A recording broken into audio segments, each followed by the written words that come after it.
criativos! Sejam bem-vindos ao canal Cor e Risco, o lugar onde a gente prova que não existe erro, só existe nova cor.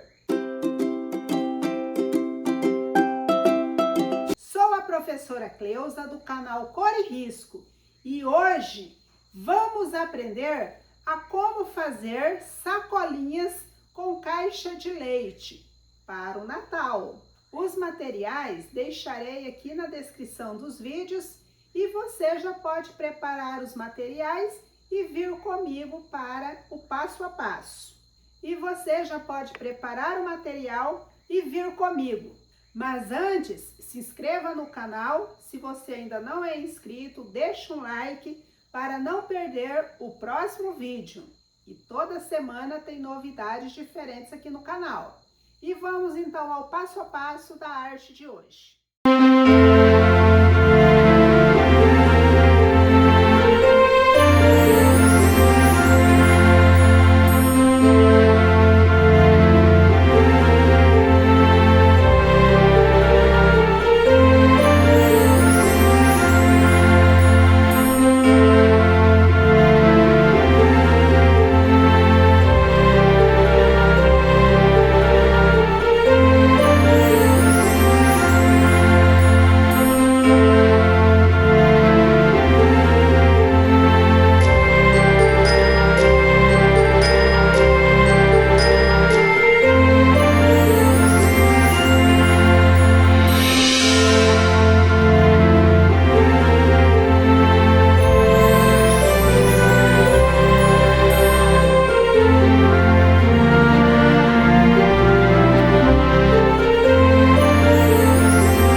hoje.